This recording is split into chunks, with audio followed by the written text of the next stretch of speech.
But even so, I've seen technology save relationships too. Long distance families, friends who stay close through video calls, people finding communities online. Yes, for many, online friendships are just as real. I met one of my best friends through a language forum years ago. We finally met in person after 5 years. It felt like seeing family. That's lovely. Shows that connection doesn't depend on geography. Exactly. It depends on intention. What about education? How has technology changed learning for you? Oh, massively. I remember lugging around heavy dictionaries. Now students can translate on the fly, practice pronunciation, get instant grammar feedback. It's amazing. Yes, and podcasts, YouTube lessons, apps. Language learning has become more democratic. But still, nothing beats a real conversation. Mistakes, laughter, and that spark of understanding. That's the human upgrade version. Sometimes I imagine what classrooms will look like in 20 years. Maybe AI tutors, virtual reality field trips, students learning by doing in simulated worlds. That sounds both exciting and slightly terrifying. Probably both, but if used wisely, it could make education more personalized. Personalized learning. That's the dream. But we have to keep empathy and ethics at the center.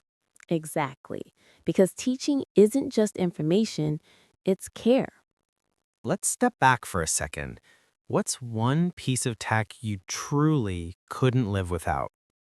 Hmm, my phone for sure, but not because of apps, because it's my link to people I love. That's a good answer. For me, probably my noise canceling headphones. They give me peace in chaos. That's such a George answer. Thoughtful, calm, and slightly introverted. And perfectly engineered. You know, sometimes I imagine what innovation will look like in 50 years. Constant, but invisible. The best technology disappears into life. No big screens, just seamless help. So, like, we won't notice it's there? Exactly. The future of tech might be silence, quiet efficiency, Hmm, I like that idea. A calm future. with fewer notifications, hopefully. I'm into that. You know, innovation isn't just about making things smarter, it's about making them kinder. Yes. Kindness as a feature, not a bug. Beautifully said. If I could invent something, I'd make an empathy translator, something that helps people understand feelings, not just words. That's lovely.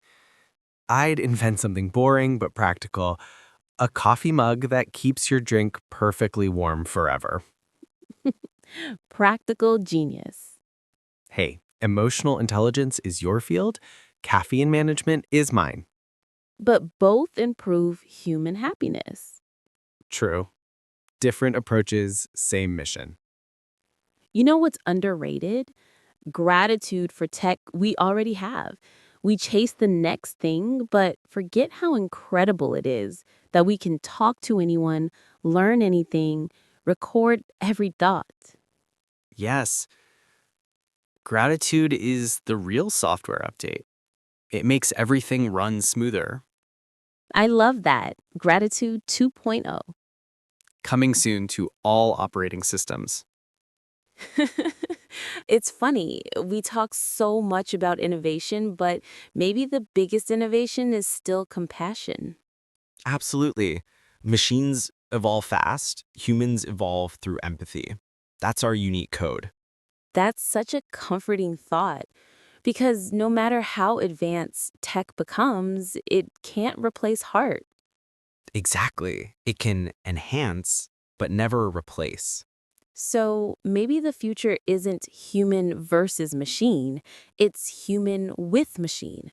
Collaboration, not competition. Yes, symbiosis.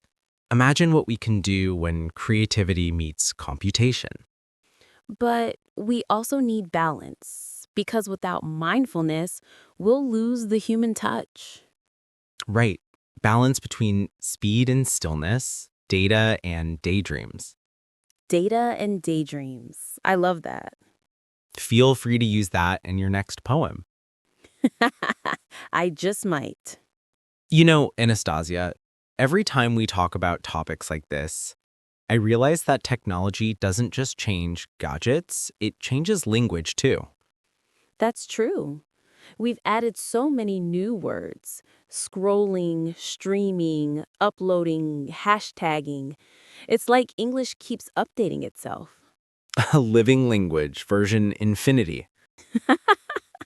Beautifully put. And our listeners get to see that evolution in real time.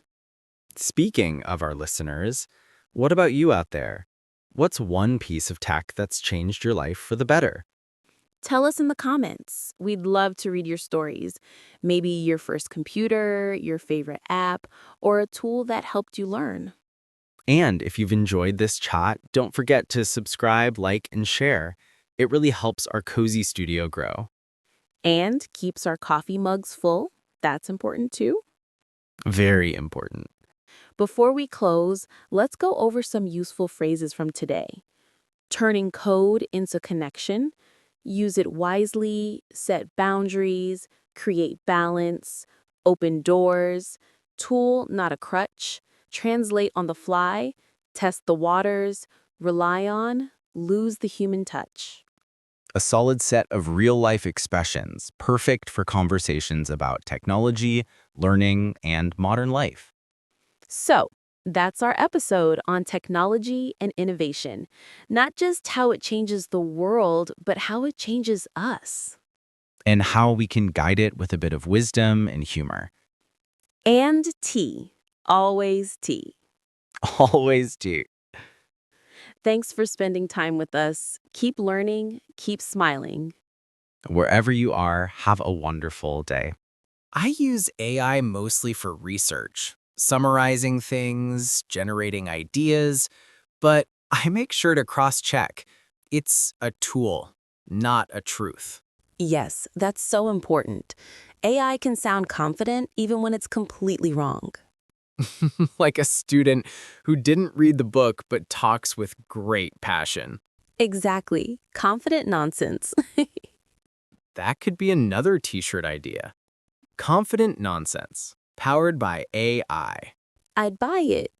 But when used well, AI can make life more accessible. Subtitles, voice readers, smart translation, it can open doors for people who were left out before. Yes, like people with disabilities or those learning new languages. It can give independence. That's real innovation when it empowers. True.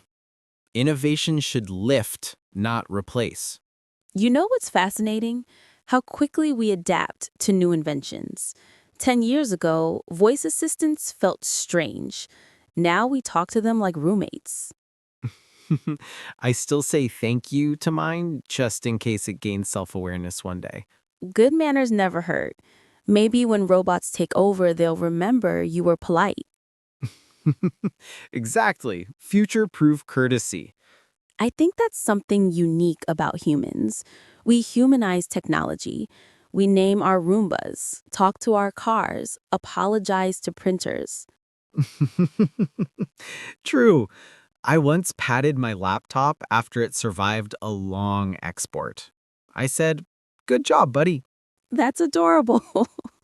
We build emotional bridges to machines, maybe because we need to feel connected. Yeah, in a fast digital world, any form of connection feels comforting. You know what's funny? When tech fails, it's humbling. Like you can have the smartest system, but one wrong update and poof, chaos. That's why the phrase, turn it off and on again, is still the most powerful IT advice ever invented. So true. The universal solution. It's kind of philosophical, if you think about it. sometimes you just need to restart. Yeah, in life too. Speaking of life, how do you think technology is changing relationships? Hmm, it's a mix. It brings people closer across distances, but sometimes it creates emotional distance with those right next to us. Like sitting together but scrolling separately. Exactly. The irony of modern love, always connected, but sometimes disconnected. Maybe we need analog dates. Phones off, eye contact on. I love that. We could call it offline romance. Coming soon to a podcast near you. Don't tempt me.